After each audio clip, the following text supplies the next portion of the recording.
Hi, everyone. As we're getting started, I just wanted to say hello and let people start coming in. We'll get started in just a second as people are entering in.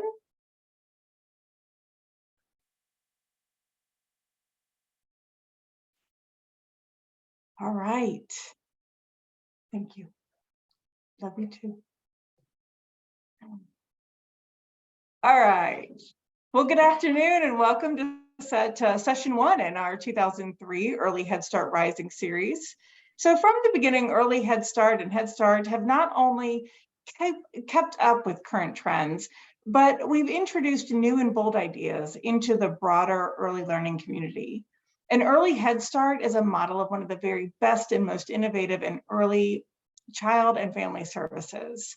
The 2023 Early Head Start Learning Series honors our drive to learn and to introduce and incorporate the best new evidence-based practices and ideas into our practice.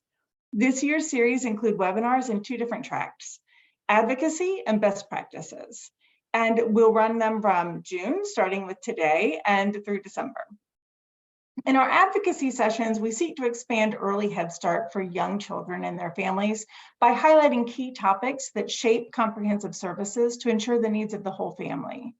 In the coming months, we'll discuss services to pregnant women, the early childhood educator pay parity, and the crisis that is around our early child care workforce, child welfare, expanding state funding, and identifying key allies as our best advocates.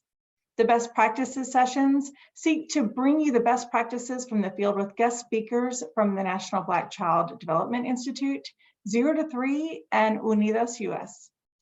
Today, we're excited to examine the importance of site visits and bringing state legislators and congressional members to visit your program. NHSA's Bob Bissen, Senior Director of Government Affairs, will lead and moderate today's session. And with that, I'm going to pass it off to you, Bob. Hi. You're muted. Hello, everyone. This is going to be a dig right at my friend Katie. I'm Bob Bissen, the Senior Director of Government Affairs at NHSA. We've only worked together for a year, Bob. It's gone back and forth. It's all good. It's all good. Thank you, everybody, for taking some time to be with us today. If you are in the Northeast or the Midwest, being inside and not outside, breathing the horrible air that we are getting from the Canadian wildfires is a great thing. So, Katie, thank you for the introduction. And I'm excited to talk about this because the timing is really great. I was talking with Katie a couple of weeks ago about this and the fact that we've got a 2-week congressional recess that is coming up beginning at the end of this month, where it's a great opportunity for members of Congress to visit programs.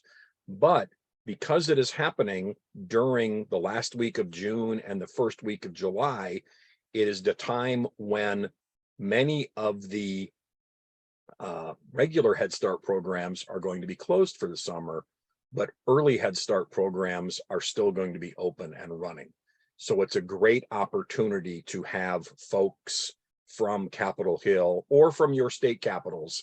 And I apologize, Katie did mention that my comments and everything is focused on DC, but that can certainly easily be switched to folks from your state capitals. The biggest reason for site visits is really, it's twofold. It is number one, for members to come and see firsthand the profound impact that Head Start and early Head Start programs are having with the children and families that they serve and in the communities that these members represent. It gives them an opportunity to be seen in the community and to learn things that they may not have already learned that they can take back to Capitol Hill when they are making decisions on issues related to early childhood education, and especially to Head Start and early Head Start. Number two, from our perspective, it is an incredibly important opportunity to share directly with them both the positives and the negatives that we are currently experiencing. You know, there are some members who want to come in, do a quick tour, read a book to the kids, take a picture, get up and leave. And be literally, I've seen program members who have said, well, we can be there for 15 minutes. Is that enough time? That's not enough time. That is not enough time to get in. We want to get them in there for at least an hour so that you have the opportunity to share the good, the bad, and the ugly, because I'm an old Clint Eastwood movie fan, of what is going on with your programs, to really try to make sure that it is in the top of their mind when they are making decisions back in Washington. So we have got some great folks from across the country who have been very successful in some program visits in their states and with their programs. But I want to talk just a little bit about what this all entails and how NHSA can be helpful to you.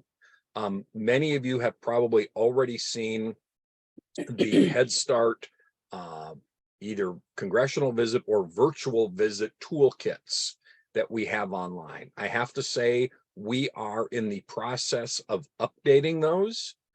There is absolutely nothing wrong with you utilizing what we have right now, but based on the feedback that we've gotten from a lot of visits over the past year, we are spending some time updating them to make them a little bit more useful for you. As I said a minute ago, the number one thing to remember as you are going through the opportunity to plan and execute a visit by a member of Congress or congressional staff is that you are the best advocates. Your staff are the best advocates. Your program physically is the best thing for a member to see. Emails are great, letters are great. When I go and visit members on Capitol Hill, that's wonderful. When Yasmina sends a letter to the White House or to all the members of Congress, that's wonderful. But when these members come in and visit you, that is the single most important thing that we can do in terms of educating them on what is going on. In terms of timing, when you're looking, you know, there are three different ways that a visit can come to fruition. Number one, a member's office could reach out to you and say, we would love to have you visit. Now, or we would love to come visit, excuse me. Number two would be for you to reach out and say, would you like to come and visit? Number three is I send an email up to Capitol Hill once a month with kind of the highlights of what is happening in Head Start world. And included in that each month is a request to come and visit. And every month I say, if you'd like to make a visit, you know, let me know and I can introduce you to somebody out in the state or district that your boss represents, and we will make that set up. What we do sometimes, as we did at the beginning of May, when there was a 1 week long recess, is we will sometimes send an email to the congressional office schedulers and say, as you're putting together the boss's schedule for the upcoming recess, we would love to have him or her come and visit a Head Start program. So those can come together, as I said, in one of those three ways. If you are reaching out to try and schedule a visit, keep in mind a couple of scheduling things. Number one, members are typically traveling on Monday afternoon or evening, and again on Thursday night or Friday morning, depending exactly on the schedule. But during the time that Congress is in session, you're never going to get a member to visit you on a Tuesday, Wednesday, or Thursday. That's just not going to happen. There are things, they may try to schedule something, but don't hold your breath on it. It's just extremely unlikely to happen. Your best bet is to try to schedule something on either a Monday or on a Friday or during a recess. If you're looking at something in terms of the time that these folks are going to visit, make sure you keep in mind, and it's easy for you to do this, but you have to reiterate this with the congressional schedulers, because sometimes they can say, well, the congressman can only be there from 12:15 to 1:15, and if it's not going to happen, then it can't happen at all. And you say, well, from 12:15 to 12:45, they're eating lunch, and then from 12:45 for the next 35 minutes, they're taking a nap or whatever. That's not going to work. So it's incumbent upon you to make sure that you shared with the member's office the right timing and things like that. The question that Katie asked me early on in this process is there a typical visit, and what does that visit look like? There is no typical visit. There are visits, like I said, where a member wants to come in for 15 minutes purely to do a photo op. There is a visit where a member wants to come in, get a tour, and meet with the staff. There is a visit where a member wants to come in and sit down and interact with the kids, read a book to them, hear what the kids are saying, and things like that.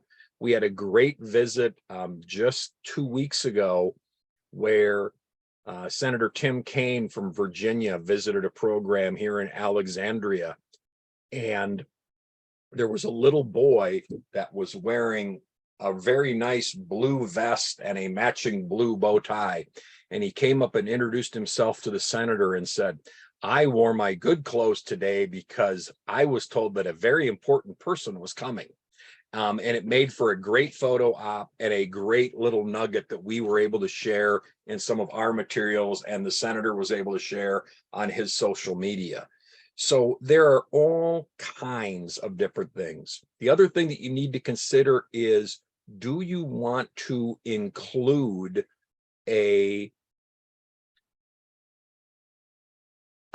panel, a discussion, whatever that may be? We had a visit in Nevada a couple of weeks ago where it turned out that the member of Congress really wanted to visit, but the school was closed that day for an in-service program for the teachers. And the congresswoman said, well, can I come in and just talk to the teachers? I would love to hear from the teachers what they want me to bring back to Washington and things like that. So listen to what they are requesting and asking and things like that. And that gives you a great opportunity. There are 3 steps. I apologize. I should have turned the ringer off on my phone. There are 3 things that we ask you to do after a visit. And we'll get into some more of these specifics, but I want to, because these are all very, very important. Number 1 is social media posts. It is a great opportunity to get your members of Congress on record. If you can encourage them to post something about their visit. I visited, Parent Child Inc. today, and I think Head Start is one of the most valuable programs that we have for young children in our country. Well, this maybe is a bad example because the congressman that would be visiting Dr. Small's program is a congressman who actually used to serve on a policy council, but he is, he's a Republican. He supports us, but he often has to vote against us, because of his party. If we can get members to be on the record, stating their support for Head Start, that is incredibly important. And share those, if they have a social media, if the member posts something on social media, we will amplify it. If you post something on social media, NHSA will amplify it. And those things, we've had discussions about this. I understand, and I totally realize that Head Start programs primarily use Facebook. We use Facebook as well at NHSA, but kind of the currency of the hill in terms of social media is Twitter. and we love to interact with members of Congress on their Twitter accounts, because that is what they and their staffers are really paying attention to. Number two is make sure that you send a formal thank you to the members after they visit. Don't take them for granted. Thank them formally and reach out to them with a letter, or doesn't have to be a letter. It can be an email to their staffer saying, thank you for coordinating this, and saying, we're always available whenever you want to come and see us. We're happy to host you. Jade, I see your question and I'm going to get to you in just a second. The third thing is, if there is an opportunity to either have some local media attend, or if that's not a doable thing, to send a letter to the editor afterwards, especially if you're in a smaller community where it is easier to get into a smaller daily newspaper or a weekly newspaper and talk about the member coming to visit, what they saw, and what the messages are that you want to share with the community. In addition to that, that is great. I've talked too long already. I apologize. Jade, with regarding your question, yeah, that could change. As of now, members of Congress and their staff still spend most of their time looking at Twitter. Some of them are starting to post things on Instagram, not that many. Some of them actually use LinkedIn, which I think is kind of odd, and a number of them use Facebook as well. But I think at least for the time being, Twitter is going to be the currency of the realm, so to speak, on Capitol Hill. So with that, I'm going to shut up. And Katie, are you introducing our three guests, or am I? I guess I am. So we are thrilled to have, I can do either way. They're exciting. As I mentioned earlier, three folks who come from kind of different elements and areas of the Head Start world, who can share with us a little about their programs and what they have done in terms of site visits. Michelle Haimowitz is with us. She is the executive director of the Massachusetts Head Start Association. Dr. Sharon Small, who is the CEO of Parent Child Inc. in San Antonio. And Dr. Small, I see that there's somebody else from San Antonio on here, so you're going to be held to account for whatever you say. And Lindsey Fredericks, who is from a community advocate for Luzerne County Head Start in Pennsylvania. So with that, Michelle, I will turn it to you first to share just a couple of minutes in terms of background on what you have done with regards to helping your programs across the state in setting up and facilitating visits. Sure. Thank you.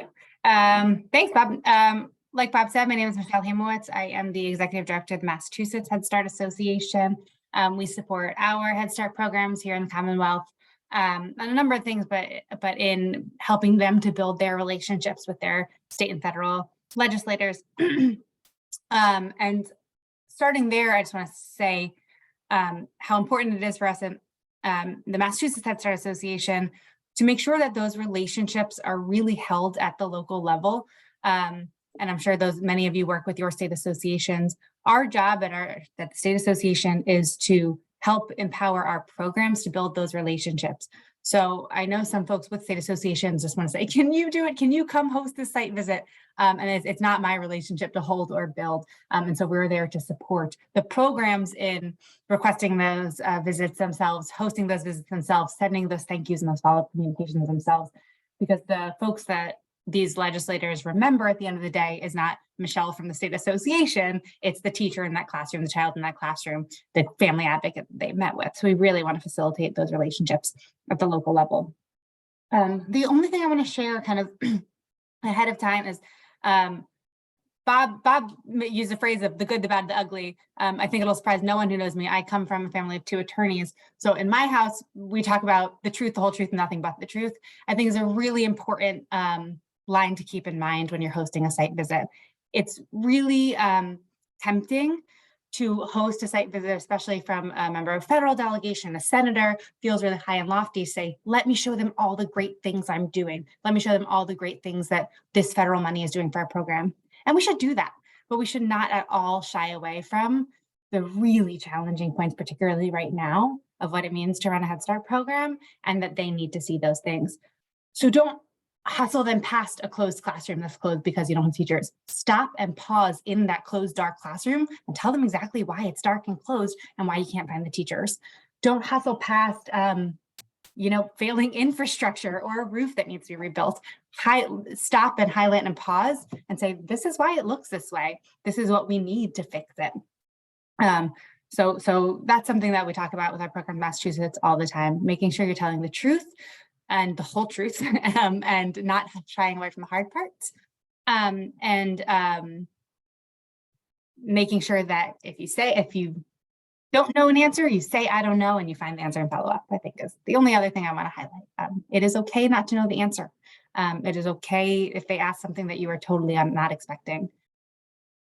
Don't give a guess, say, I don't know, and say, I'll follow up with the answer. And reach out to your state association if you need support with that. We are here to help. Thank you, Michelle. I appreciate it. Now, I'd like to turn to Dr. Sharon Small from Parent Child Inc. in San Antonio. Well, greetings to everyone and hope you can hear me. I'm Dr. Sharon Small. I'm the CEO of Parent Child Incorporated. I'm also the Head Start and Early Head Start director here as well. So I have the full gamut. Bob, I'm glad you mentioned that there was another San Antonio person on, Ms. Rhonda Roach, because in San Antonio, we have several Head Start programs. So I'm not the only one, okay? So hi, Rhonda, good to see you as well, or see your name anyway. Parent Child Incorporated has been around since 1979, okay? And we are now one of 7 Head Start programs now in San Antonio. The good thing about Head Start, and I shared this with Katie, there's nothing like Head Start. I come from the public school system. I spent over 19 years in the public school as a teacher, vice principal, and principal. And then I came to Head Start, and it is a world of difference. There is nothing like Head Start. And I'm saying this up front because I think this is something that we need to share with our congresspeople, those who are in the legislation. They need to know that Head Start goes over and beyond working with the children, with the families and the community. We take the child and the family as they are. We don't expect a child to come to us already learned. We know that that's our opportunity to share that, to teach them. We need them to understand that we take children throughout the year. It is not just when a child turns 3 years or 4 years of age on or before September 1st. We enroll children throughout. And so those families that need us most, we're there for them. And in San Antonio, like I said, we have both Head Start and Early Head Start programs that are plentiful, but many of them are in the public school system. And so we are practically 100% a standalone program. And so when we had the visit with Congressman Tony Gonzalez's administrative assistant, we asked what type of visit he actually wanted to have, as Bob had mentioned, one of the 3 types. And he actually wanted a tour. So we started out here at the headquarters of Parent Child Incorporated. We had an agenda for him. We let him know what exactly we were going to share with him, and gave him any input that he wanted to have as well. We drove him around to the locations, because where these locations are that are in that particular district, they were pretty far outside of each other. And so we drove him around. We gave him an opportunity to actually meet the teachers, to meet the children, to interact with the children, to ask questions of those children and staff. And we also had some families out there as well. We had good photo ops, etc. The opportunity for him to speak to the executive staff as well, that are in each area, the fiscal area, the operations area, the monitoring area, all areas of the agency. He was able to talk to each of those staff members and ask specific questions. And there were questions that we answered or shared with him that he had no idea about. Our focus was on funding, however. And so we shared the funding that we needed in regards to staffing. We needed funding in regards to facilities. As I shared with you, we are a standalone program pretty much. And so we needed to make sure that he understood that our facilities are not like you would see in the public school, so to speak, but they were high quality. We actually had someone from the FBI after the Uvalde massacre. We had someone actually come out and go around and look at all of our facilities to share with us where some of the concerns were. And when we got the assessment done, we got a report from him. And it is obvious that it takes funding to take care of those things. And so that was really the gist of everything that we talked about with the administrative assistant. He appreciated the tour. He was very positive about it. He was going to go back, and he really wanted the congressman to come back and visit with us. And he was supposed to do that, and he got sick. And so we've not actually met with him, but it was a very good experience. It was one that I felt, and even to this day, he has had emails with me with positive comments. It was an experience that I think everyone really needs to share. That Head Start is different. It's unique. It's the whole child, the whole family, the whole community. It is not just learning. It's learning and all the other things that go with learning. And so that's basically what I wanted to share. Don't be afraid to tell them everything that's happening with your program, because it's important for them to know the truth. Like Michelle just mentioned, the whole truth and nothing but the truth. We do great things. We do great things without having all the funding, but don't be afraid to share those things that you really, really do need to help the program to run smoothly. Thank you very much, Dr. Small. I appreciate that. A couple of interesting comments with regards to the visit by Congressman Gonzalez's staffer. Number one, the staffer who was visiting actually attended Head Start as a child. Yes, it did. And in terms of the fact that Head Start, you know, there are different relationships that pop up that you have no idea. The staffer, and Courtney put a picture of the post from Facebook in the chat, is from New Mexico.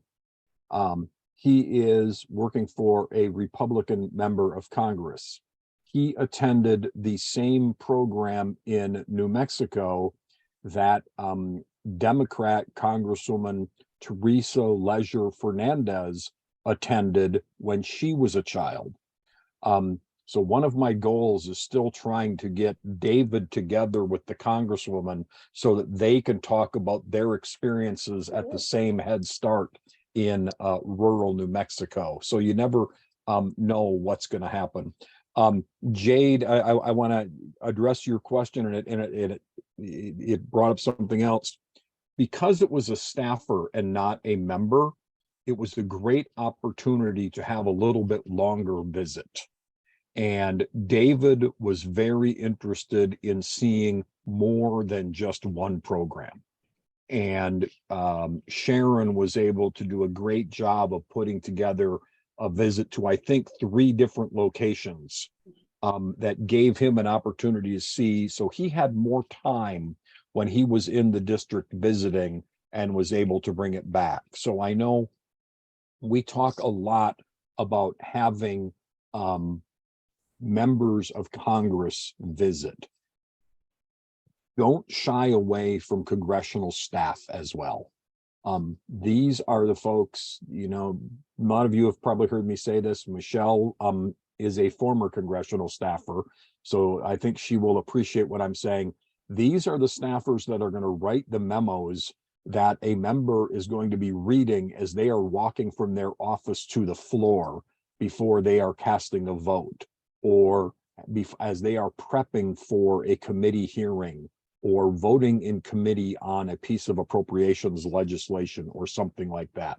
So if you can't get a member, but a staffer offers the opportunity to come and visit, you're likely to get a little bit more time and a little bit more opportunity to develop and nurture that relationship, which is going to benefit you down the road. So I think the opportunity, as you asked, Jade, there was a better opportunity for conversation because they were in the car, they spent more time together and things like that. So now I'm going to turn it over to Lindsey Fredericks from Luzerne County Head Start in Pennsylvania. Hi, good afternoon, everyone. Thank you for the opportunity to speak this afternoon. First of all, as Bob said, my name is Lindsey Fredericks. As my title implies, a piece of my job as a community advocate is to advocate for the families and the children who we serve. We are located in Wilkes-Barre, Pennsylvania, and for those of you who do not know where that is, it is about 2.5 hours north of Philadelphia. So we are in the hotspot of these wildfires, unfortunately, and they are awful. For those of you who are not experiencing that, be thankful. We're thankful that we're all safe here. Unfortunately, there are many people in Canada who are not, so we're thankful that we are not them, but our thoughts are with them today. I would just like to mention that before I introduce my program. So, as I said, we are located in Wilkes-Barre, Pennsylvania. We serve both Luzerne and Wyoming counties. Wyoming County is a very rural county in Northeast Pennsylvania. Luzerne County is a bit more populated. We are a pretty robust program. We've been around since Head Start's very beginning in 1965, started with approximately 90 children. Today, we're up to about 1,200. We have added our early Head Start program that serves about 212 children, and then we serve about 961 preschool aged children. Some of those children are part of the Pennsylvania Pre-K Counts program, but the vast majority of them are Head Start federal and state children. So as Bob had mentioned, we'd had a congressional visitor in April, and we also had Senator Bob Casey here in the fall. And I think something that is really interesting that Bob had brought up from the beginning is flexibility with these visits.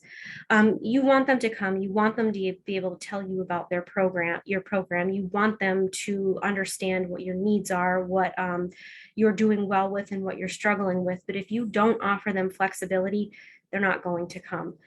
I really think reaching out early, we wanted Senator Casey to come for Head Start Awareness Month, which is October. He, after many calls, emails, I got a call in the grocery store on a Saturday from one of his aides, and I took it because I knew what it was and I knew we wanted him to come.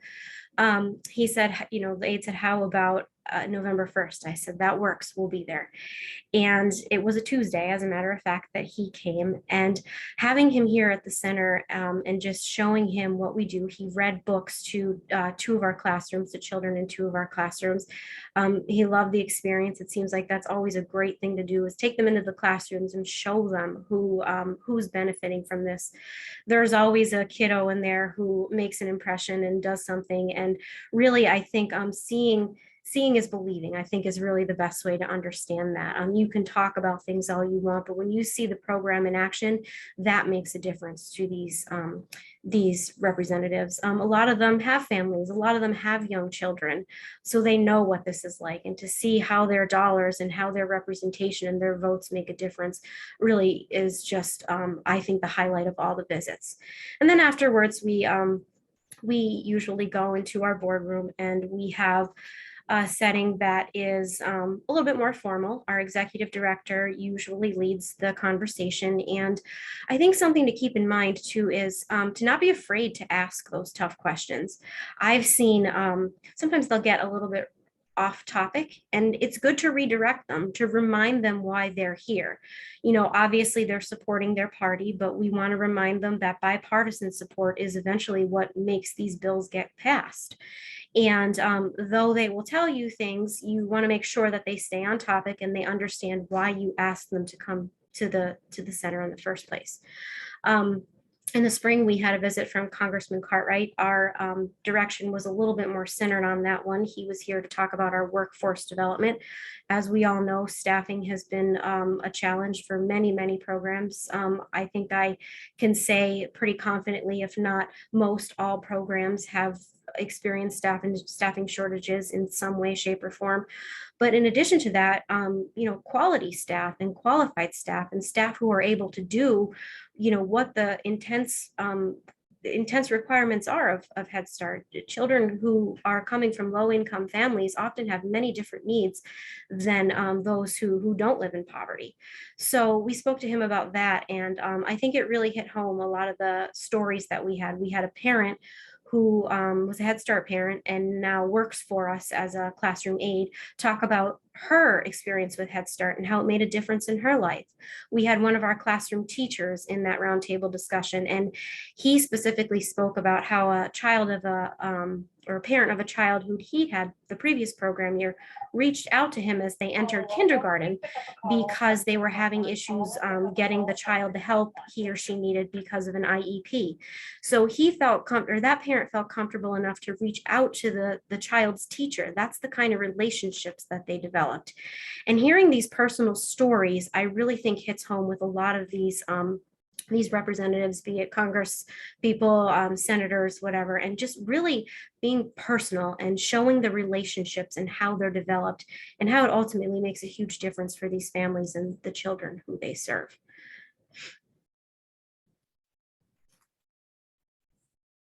Thank you, Lindsay. That was great. I appreciate it. I should have mentioned earlier, and I just want to say it again. If anybody has any questions, please go ahead and drop them in the chat, or else, feel free to use the hand raising on your screen, and we will get to as many of those as we can. As we get into the Q&A, Michelle, let me start with you. In the pre-conversation that we had prior to this, you mentioned to Katie that programs have to be aware that despite all of the effort that you go through to get the member there, they may be coming with their own agenda. How do you go about trying to find out what that might be and pivot or adjust to deal with that? Thanks, Bob. Yeah, we have a lot of what we want to show our members and the reasons we want them to come to us. But we've had a number of visits in Massachusetts over the last few years where they're coming to us for a reason. So sometimes we reach out to them and have them come and do a visit. Occasionally they'll reach out to us. And sometimes, and I think none of it is hidden, but sometimes we'll be very explicit about the reason. Sometimes we'll be less explicit. Sometimes, for example, several years ago, Senator Warren came to us and said, our office is introducing a bill on childcare. We want to come to see a Head Start program to add some kind of voice to that introduction. And we said, great, and we can understand a little bit more about what she wants to get out of that visit. Sometimes we had a member visit a few weeks ago where we thought it was a pretty standard visit. And then the member ended up asking the program director, well, what would you do about cuts? And we realized she's asking about the debt ceiling, but we didn't quite prepare for that one. And so sometimes you're prepared and sometimes you're not. First, I would say staff is there to help you, as Bob outed me as a former congressional staffer for one and only Senator Bob Casey from Pennsylvania, who I adore. As a staffer there to help, and they want to make the visit smooth for their boss too. They're putting together memos for their boss on all of the details of the visit, and they want to be as clear and explicit in their memo for their boss too. So they want to be on the same team as you in terms of the messaging. So I would ask, is there anything really important to your boss about this visit that they want to hear? Is there any particular thing they want to learn more about in anticipation of a vote or a bill introduction or something? Is there something that they're really hoping to learn and see? And you may get out, well, they're doing a hearing on X, Y, and Z in a few weeks. And you can really figure out whether you want to target your visit to workforce and staff or parents and families, or which angle you want to take. You can ask them if there's something personally they're interested in seeing, and then you may hear, well, they just became a grandparent, and you can really target them to the infant rooms or what have you. But sometimes things are going to come up that you didn't prepare for. Well, maybe we should have been prepared for the debt ceiling. It was like a month before we had really prepped for it. And sometimes you're going to get those questions that strike you out of left field. That's where you take the I don't know angle. If they ask you, what would a 22% cut mean to your program? You can take a second, say, well, that would be really devastating. I am sure we'd have to close classrooms. I'm sure we'd have to lay off staff, but I can crunch those exact numbers and get them back to you. And feel free to say, I don't know, just make sure you follow up. Make sure you follow up with your state association, national association to try to get a full picture before you send that response. But that response should come from the program, and you should get them the response that they asked for. So be as prepared as possible, but also know the unexpected can always happen. Even as prepared as you are, you don't know what meetings this legislator was in yesterday that they're just going to be reminded of something. Oh, I was just in a meeting about apprenticeships. What do you do about apprenticeships? And they may throw something out of left field because that's what's on top of their mind, and answer to the best of your ability. And then say, if you need to say, I don't know, say, I don't know, but I will get right back to you. Awesome. Thank you, Michelle. I should say that Michelle has done a really great job with cultivating the member visits in the Massachusetts delegation.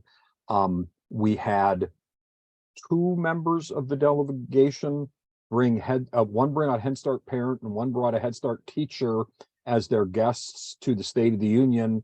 And then Senator Warren actually reached out and got and requested a Head Start teacher to come, or a director to come and testify at a congressional hearing earlier this year. So, working on cultivating those relationships really pays off. Michelle also mentioned the programs are cultivating the relationships. Yes, that's right. You're helping. And so are we. You also mentioned the things about maybe a member became a grandparent or something like that. We had a Republican appropriator from Alabama who, as far as we know, had never visited a program until last month. And he wanted to come and visit a program. We set it up, and he said, the staff asked, is it okay if he brings his wife? She's a retired preschool teacher, and she would love to actually sit with the congressman and read a book to the kids. So it was a very personal thing for the congressman and his wife. And it was, it came out with, great feedback from both sides. So those are the kind of things that can happen. Dr. Small, you talked a little bit early on and in our conversation prior to this about the fact that even when a member or a staffer comes to visit, they're not going to see or hear or learn about every single thing that you do. You talked, for example, about literature festivals and science programs and things like that your programs are involved in. Can you talk a little bit more about how you try to make certain that when somebody comes to visit, they're getting as much information as they can without it spilling over and oozing out of their ears, so that they can take as much as they can back to Washington? Certainly, Bob, and that's a good question. I think, first of all, they need to know and see your passion for Head Start. Once they really see that you love what you do, and we do the best that we can for the children and families, I think everything else falls in place. We make sure that they have information to take back with them in the form of brochures and things of that nature. But when they see the children, that says it all. When they see the passion that we have for the children and families that we work with, when they see the data of what we're doing and how we're doing it. Like you mentioned, science fairs and things of that nature. We have all kinds of things that we have here at PCI, but time will not allow us to share it all. And so basically we pinpoint the most important areas that we feel that they need to know. And of course, funding is always the important part. And when we share the funding part, we give specifics about why we need the funding for those specific areas. We, of course, thank them for all the good things that they have done and in support of Head Start. But they really need to understand what Head Start does. Like you mentioned, they don't know everything there is to know about Head Start. But if they really understood through your passion what Head Start is all about, as far as what it does for the children and the families, it falls in place, it falls in line. And with the visit that we had, it certainly did show. And you have to be prepared also. you can't just get ready for a visit. You have to be ready all the time, because they can tell if you're just putting on a show. You want to make sure that what you're telling them, they see it and they see that it's happening consistently. And it's not a show that you're just putting on because they're coming. You want them to know you're the real deal. And so I think we shared that, we showed that, and we will continue to show that and share that. But just make sure you show your passion for what you're doing and what Head Start does. That used to be a statement that they would make, Head Start works. It really does work, but we have to be the ones to show that it works. It has to show through our children, through our families. And it should show through the community, because once we have helped those children and the families, it benefits the community. So that's basically it, Bob. Thank you very much. And when you say always be prepared, it brings to mind, this is probably, I don't know, 2 months ago now, I got a call from a congressional staffer at 3:30 one afternoon asking if their boss could come to visit a program at 11:30 the next morning. We made it work. I reached out to the program. They were thrilled to have the member come visit. It ended up being great. So being flexible and being ready to go whenever, because you never know what's going to happen. Lindsey, you talked a little bit about the fact that the Casey and the Cartwright visits were different in terms of the focus of them. I know that some people are nervous anyway about dealing with members of Congress, and then it gets ratcheted up a level when it is a senator as opposed to a House member. Can you just talk, was there a huge difference in terms of the prep work that you did for a member of the House visiting versus a member of the Senate? Yeah, I think that's a really interesting question. We kind of tend, when we have a visitor to come to one of our centers, to use the classrooms where teachers are a little bit more confident and not afraid of visitors coming into the classroom. So we're not going to go to our brand new teacher and, bring Senator Bob Casey into the classroom and make her leave the next day because she's so anxious. But many of our teachers are veterans, they're seasoned, they know what it's about. So we kind of put them on display. That seems to be very helpful. They know what to expect. They've done it several times, and the anxiety level isn't as high. In terms of the senator versus the congressman, I really didn't see a big difference. They're both important. We need to get our information to all of them. They do different things, and all of what they do is important. So the prep for Senator Casey's visit, Bob, I think my executive director actually reached out to you and asked for some questions that we could present to him that you were probably more aware of on the national level than we might have been. So we used some of those questions in our conversation with him, and they were very helpful. So use NHSA, I would say, as a resource ahead of these visits, because you have information that we may not know or we may not have, and that's very helpful in the visit that we do. But I think to what Dr. Small said, just being prepared, knowing your program, knowing what you do, knowing what your services are overall makes it a much better experience than if you are trying to put on a show that isn't yours. So I think it's important to keep in mind, no matter who comes, to be mindful of your staff, be mindful of who you're putting in the spotlight, but also at the same time to let them know that it's important that we do this, because this is how we continue to secure funding and let our representatives know how important the program is. We have upcoming, I didn't talk to Katie about this in our initial meeting because it hadn't happened yet, but next week we actually have Congressman Dan Muser, who they're in session now. We wanted him to come to one of our centers in Dallas, Pennsylvania. He's unable to because he's in DC. However, one of his staffers is coming. Of course, we would like to have him there, but by the time he's done, the kids will be out of school. So he's coming to visit us. And we reached out to him in an effort to kind of extend that bipartisan support, this is also a direct reflection of the debt ceiling. We are working on preparing a report that shows what funding could mean in terms of how many staff could lose their positions, how many of our children might not have a slot next year. And we're hoping that he takes that back to Congressman User and uses that information to show why it's important that, we fund this program. So really, I think it's just being aware of who's available to you. I had sent an email out to him, didn't get a response, made a phone call, called another office, and eventually I got somebody who's willing to come out and is excited to visit us.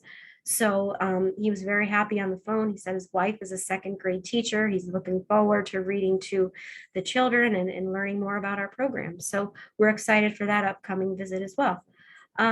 So I think regardless of who comes to the building, obviously, be aware of who you're putting on display and what you're doing, but they're all important in their own ways, and getting your voice heard, no matter who it is, it's important to make sure that we continue to get the services that we need to serve our communities.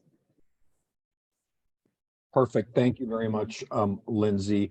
I see, and you touched on this a little bit. I see a question in the chat. How do you show the importance of Head Start to someone who thinks that the program is wasting funds? I have some thoughts on that, but Michelle, Dr. Small, Lindsey, anything that you would like to add in on that? I would say know your budget. We are fortunate in Massachusetts to have a very supportive congressional delegation. That doesn't mean we don't have folks who have hard-hitting questions. And I would say have somebody either at the visit with you or yourself who is as familiar with your budget so that you can counteract disinformation. The other thing I'd say is know what you've received recently and how you've spent it. You've just the high level items, especially from COVID funds. Even folks who are well-meaning may say, hey, I think you got a bunch of money from ARPA. What'd you do with that? High level, know whether it was your playground or your roof. Have somebody at the visit who's familiar with your budget.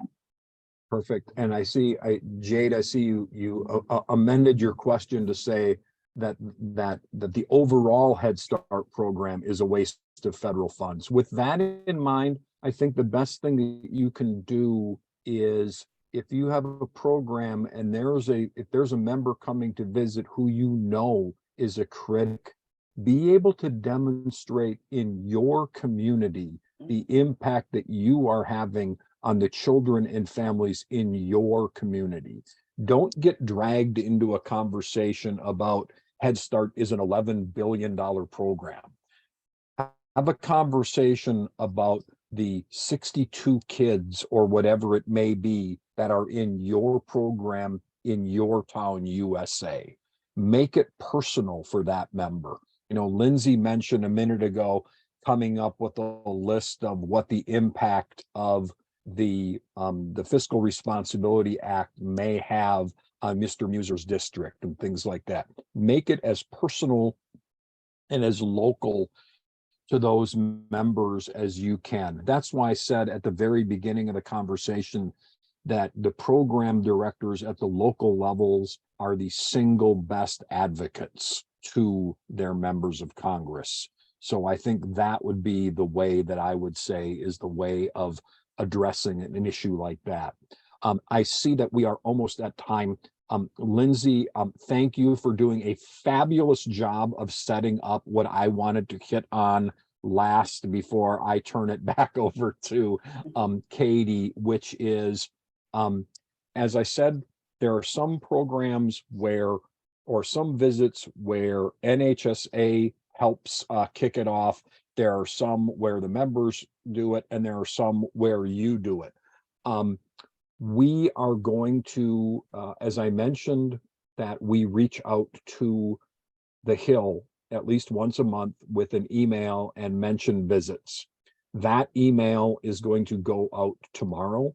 I anticipate getting at least a dozen responses by noon tomorrow from members' offices who are interested in making a visit.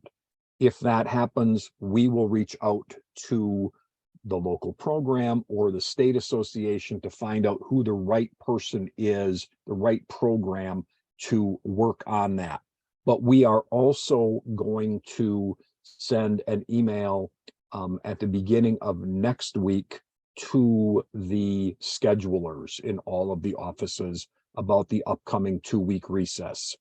And if they reach out and want to do something, we will turn around as quickly as possible.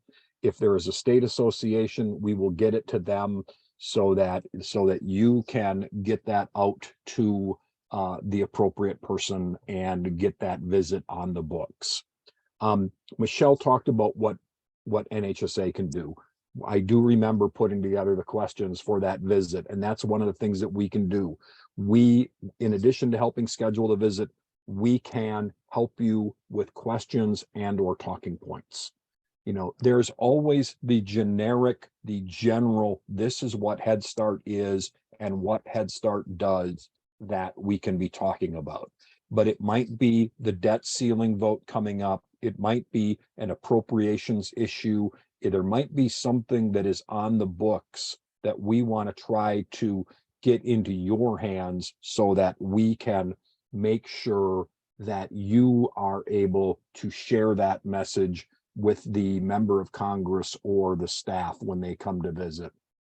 And then I'll re-emphasize one more time that if there is some social media that either that you post, or if you don't use social media, if you have pictures that you can take, NHSA stands ready to amplify them.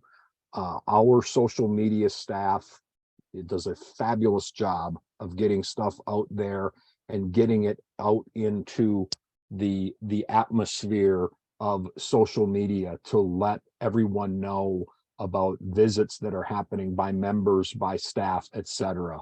So we can help you amplify that. So please let us know if you get a request for a visit, reach out to us so that we can log that into our system and we can help you in any way possible. And then let us know again after the visit how it went. Katie, I'm going to turn it back to you. Thank you, Michelle. Thank you, Lindsey. Thank you, Dr. Small, for your time. I know that the Advocacy at NHSA website has been dropped into the chat. Please feel free to reach out anytime if there is anything that we can do with regard to helping execute, follow up from a visit or anything like that. Thank you very much. Back to you, Katie. Bob Bissen, you're one of my favorite people at NHSA for always being approachable, for always helping, for being open to so many of our members and making sure that they have the support they need. So thank you so much, including myself. You're always so helpful. Thank you. And Lindsey, thank you so much for joining us. I really appreciate it. I was it was funny, Dr. Small, you mentioned the one thing, like really knowing your passion, and I was jotting down everybody's kind of key points, and I thought your passion for early Head Start and Head Start really comes through. And Lindsey, your commitment to bipartisanship and really understanding your message that you're trying to send to members when they come to visit. And Michelle Haimowitz, thank you so much for your time and knowing how hard you work to build capacity among your team members there in your state. And thank you guys so much for your time. I did want to address a couple of things that are coming up. Oh, one thing that Bob wanted me to make sure I send out, no matter what, please let us know if you have a visit coming up. We will definitely support you. We will amplify your message. And I needed to make sure that came out. 2, we have a couple of sessions coming up. We have a Justice, Equity, Diversity, and Inclusion session coming up with, oh my gosh, I can't even think of right now because I wasn't planning on saying this, but June 23rd. So make sure that you register for that particular session. Chantel Meeks and Yoma Iruka, amazing speakers. They're phenomenal women June 28th is the next in our advocacy series. We're going to be looking at services to pregnant women and how do we expand those services. Head Start nationwide, early Head Start only serves less than 13,000 pregnant women across the country. So how are we going to expand those services and make sure that we're serving the whole family? So thank you all for joining us. We're really excited about the next one. That one's coming up June 28th. And Courtney, thank you very much for producing us and keeping us updated with all of the links and websites. Appreciate you guys. Have a beautiful day.